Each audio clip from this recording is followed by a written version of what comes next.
वला तक़रबुज़्ज़िना इन्नहु काना फ़ाहिशतन व साअ सबीला। और ऐ मेरे बंदो, तुम ज़िना के करीब भी न जाना, तुम ज़िना के पास भी न जाना। हाय हाय, अल्लाह ये भी तो कह सकता था ज़िना मत करो, अल्लाह ने ये नहीं कहा।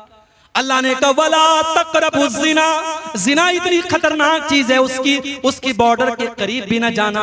नेपाल की बॉर्डर पर आप चले जाओ, अभी बॉर्डर शुरू भी नहीं हुआ है, अभी आप इंडिया के अंदर मौजूद हैं, लेकिन बीएसएफ के खेमे लगे हुए हैं, बॉर्डर के जो सिपाही हैं उनके खेमे लगे हुए हैं, बॉर्डर की सुरक्षा करने वाले सिपाहियों की वहां पे उनके खेमे लगे हुए हैं, जो ये बता रहे हैं कि बॉर्डर करीब आ चुकी है, अब यहाँ संभल करके रहना है। आप बॉर्डर पर कोई हथियार लेकर के नहीं जा सकते, कोई इलीगल चीज, कोई गैर कानूनी चीज लेकर के नहीं जा सकते। मेरे भाइयों, अल्लाह कह रहा है वला तक़रबुज़्ज़िना, मेरे बंदो तुम ज़िना के करीब भी न जाना। लड़की बन संवर करके घर से निकल रही है, लिपस्टिक लगाकर, पाउडर लगाकर, सज धज करके, सवर करके निकल रही है, अपने जिस्म की नुमाइश करके निकल रही है। मेरे भाइयों, क्या वो ज़िना की दावत नहीं दे रही है? क्या वो दुनिया वालों को ये आमंत्रण नहीं दे रही है, ये दावत नहीं दे रही है? ओ लोगों, देखो मैं कितनी खूबसूरत हूँ, मेरे हुस्न का दीदार करो, मेरे जिस्म का दीदार करो, मेरे शरीर को देखो। वो ज़िना की दावत दे रही है। अल्लाह कह रहा है वला तक़रबुज़्ज़िना, ऐ मुसलमानों तुम ज़िना के करीब भी न जाओ। मुसलमान लड़की जब घर से निकले तो अल्लाह के नबी फरमाते हैं वो खुशबू लगा करके ना निकले, वो खुशबू लगा करके भी ना निकले। अगर मस्जिद में जाना है, नमाज पढ़ने जाना है, तो नमाज पढ़ने के लिए भी वो खुशबू लगा करके नहीं जा सकती। मेरी प्यारी माँ बहनों, आप जलसे में आ रही हैं, आप तकरीर सुनने के लिए जा रही हैं, रात रात भर आप तकरीर सुनेंगी, कुरान और हदीस की बातें सुनेंगी। आप जवान लड़की, आपकी 18-22 साल की, 20 साल की लड़की, वो सच करके, समर करके, वो दुनिया भर का मेकअप करके, वो खुशबुओं में अपने आप को बसा करके अपने घर से निकल रही है। ये कहां से जायज हो गया? ये भी नाजायज है मेरे भाइयों, ये भी ज़िना की दावत देना है। और आज आपके सीमांचल की बहुत सारी लड़कियां, आज इंस्टाग्राम पर उनके फॉलोवर लाखों की तादाद में, लड़की मुसलमान है, किशनगंज की रहने वाली है, पूर्णिया की रहने वाली है, अररिया की रहने वाली है, मुसलमान लड़की है, वो अपने रील्स डालती है, अपनी तस्वीरें डालती है, अपने वीडियोस डालती है, दुनिया वाले उसके ऊपर कमेंट करते हैं माशाल्लाह, वेरी क्यूट, वेरी ब्यूटीफुल, उसकी तारीफें हो रही हैं। ऐ मुसलमान लड़की, क्या तूने अपने रब का कुरान नहीं पढ़ा? तेरे रब का कुरान कहता है वला युबदीन ज़ीनतहुन्ना, ऐ मुसलमान औरत, तुझे अपनी जीनत को जाहिर नहीं करना है, तू सर से पैर तक जीनत है, तुझे अपना चेहरा भी दुनिया वालों के सामने नहीं दिखाना है। तेरे जब तू पाँव चले, जब तू जमीन पर चले, तो तेरे पायल की झंकार भी गैर मर्दों तक नहीं जानी चाहिए। कुरान कहता है वला यज़रिबना बिअरजुलिहिन्ना, ऐ मुसलमान औरतों, जब तुम चला करो तो अपने पाँव को जमीन पे जोर जोर से मार करके न चला करो, तुम्हारे पायल की झनकार भी गैर मर्दों के कानों तक नहीं जानी चाहिए। ज़िना के करीब नहीं जाना है।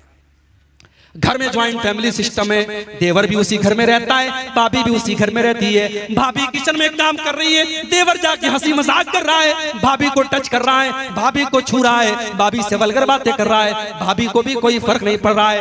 भाभी देवर के सामने जैसे तैसे बैठी हुई है, जैसे तैसे अपने कपड़े को संभाल भी नहीं रही है। क्या ये ज़िना की दावत देना नहीं है? मेरे भाइयों, अल्लाह के नबी फरमाते हैं इय्याकुम वद्दुखूल अलन निसा, जो औरतें तुम्हारे लिए गैर महरम है, गैर महरम औरतों अकेले में न मिला करो, तन्हाई में न मिला करो। देवर अपनी भाभी से अकेले में न मिले, जीजा अपनी साली से अकेले में न मिले, तन्हाई में न मिले। क्यों? साहबा ने पूछा अल्लाह के नबी, क्या देवर अपनी भाभी से भी नहीं मिल सकता? क्या जीजा अपनी साली से भी नहीं मिल सकता? आपने फरमाया अलहम्दु अल मौत, देवर अपनी भाभी के लिए मौत के समान है, जीजा अपनी साली के लिए मौत के समान है। आज कितने रिश्तों में आज जीजा साली के दरमियान अवैध संबंध चल रहे हैं, कितने घरों में भाभी और देवर के बीच में नाजायज ताल्लुकात पनप रहे हैं। मेरे भाइयों, कुरान कह रहा है वला तक़रबुज़्ज़िना, तुम ज़िना के करीब भी न जाना। ये तो देवर तो गैर महरम है। लड़की जवान हो गई, अपने सगे भाई के सामने भी, अपने बाप के सामने भी, अपने ससुर के सामने बहू को भी अपना दुपट्टा अपने सीने पर रखना है। ये नहीं कि चलो ये तो मेरा बाप है, ये तो मेरा भाई है, ये तो मेरा बेटा है। कुरान कहता है वल वल यज़रिबना बिखुमुरिहिन्ना अला जुयूबिहिन्ना, ऐ मुसलमान औरतों, अपने गरेबानों पर अपना दुपट्टा हमेशा रखा करो। अपने घर में अपने महरम रिश्तेदारों के सामने भी तुम्हें अपना दुपट्टा अपने सीने पर रखना है।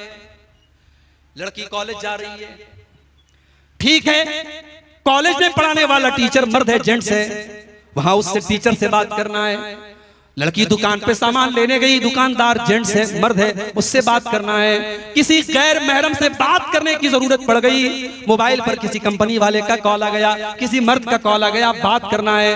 अब अल्लाह ने उस गैर महरम से, उस मर्द से औरत बात कैसे करेगी, अल्लाह ने उससे बात करने का सलीका भी कुरान में बताया। फरमाया फला तक़ज़ाना बिल क़ौल फ़यत्मअल्लज़ी फ़ी क़ल्बिही मरज़ुन, ऐ मुसलमान औरत, किसी गैर महरम से तू ऐसे लहजे में बात न कर कि उसके दिल में तेरे लिए पुलाव पकने लगे, उसके लिए तेरे दिल में उम्मीदें पलने लगे। तू कड़क लहजे में बात कर, तू सख्ती के साथ बात कर। तू किसी से मोबाइल पर भी अगर कभी बात करे तो तेरी बात में नरमी नहीं होनी चाहिए, तेरी बात में मिठास नहीं होनी चाहिए।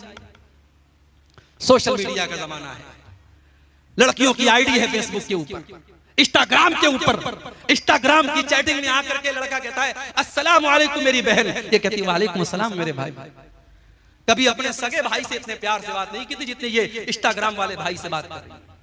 2-4 दिन तक वो भाई रहता है, फिर वो कहता है तुम्हारी आवाज सुनने का मन कर रहा है, ये इधर से वॉइस आवाज भेजती, अपनी आवाज में कुछ बोल करके भेजती है। माशाअल्लाह तुम्हारी आवाज तो बहुत खूबसूरत है, हालांकि निहायत बेकार आवाज है, मगर यहाँ तो पुलाव पक रही है इश्क और मोहब्बत की। लड़की की तारीफ करता है, लड़की खुशी के मारे फूले नहीं समा रही है, फिर फोटो भी भेज रही है, फिर वीडियो भी भेज रही है, फिर मुलाकात का अपॉइंटमेंट भी मिल जाता है, लड़का लड़की मुलाकात भी करते हैं, और व्हाट्सएप और फेसबुक और इंस्टाग्राम की एक चैटिंग होटल के किसी कमरे में जाकर के बंद होती है। मेरे भाइयों, ये सोशल मीडिया का इस्तेमाल, मैं ये तो नहीं कहता कि लड़कियों के लिए हराम है, मगर मेरी बहनों, अगर आपने जरा से भी अगर किसी को अपनी उंगली पकड़ाई तो कलाई पकड़ने में देर नहीं लगेगी। ये मर्द औरत का रिश्ता चिंगारी की तरह है, इसलिए अल्लाह ने कहा वला तक़रबु ज़िना, ज़िना के करीब भी न जाना, अगर जाओगे तो जल करके भस्म हो जाओगे। इतना बड़ा गुनाह है ज़िना, अगर कुंवारा ज़िना करे तो इस्लाम कहता है 100 कोड़े मारे जाएंगे, लड़की को भी 100 कोड़े मारे जाएं, लड़के को भी 100 कोड़े मारे जाएं। भारत का कानून कहता है अगर आपस की सहमति से ज़िना हुआ है तो उसमें कोई आपत्ति नहीं है, कोई गुनाह नहीं है। इस्लाम ये कहता है अगर ज़िना हुआ है, अवैध संबंध कायम हुआ है, निकाह के बगैर अगर रिश्ता कायम हुआ है, लड़के को भी 100 कोड़े मारे जाएं, लड़की को भी 100 कोड़े मारे जाएं। कुरान कहता है वलियशहद अज़ाबहुमा ताइफतुम मिनल मोमिनीन, जब ज़िना की ये सजा दी जाए तो पब्लिक के सामने दी जाए, अलल ऐलान दी जाए, किसी बंद कमरे में न दी जाए।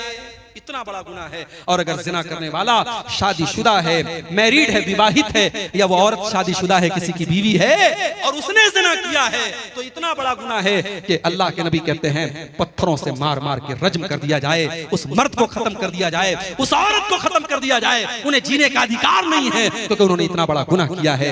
लेकिन ये बात याद रखिए, ये सजा इस्लामी कानून के तहत दी जाएगी। आज हमारे मुल्क में चूंकि हमारे मुल्क का अपना कानून चलता है, अगर हमारे गांव वगैरह में अगर इस तरीके की कोई घटना हो जाए तो हम उसमें ये नहीं कि हम ये कानून नाफिज कर देंगे और सजाए मौत दे देंगे। हम भारत के कानून के दायरे में रह करके उसको जो सजा हो सकती है वो सजा दिलाने की और देने की कोशिश करेंगे। लेकिन ज़िना इतना बड़ा पाप है मेरे भाइयों, आप ये सोचिए कि इस्लाम ने शादीशुदा जानी अगर है तो सजाए मौत करार दी है। इसीलिए अल्लाह कह रहा है वला तक़रबुज़्ज़िना, तुम ज़िना के करीब भी ना जाओ। ये बहुत गंदा काम है और बहुत बुरा रास्ता है।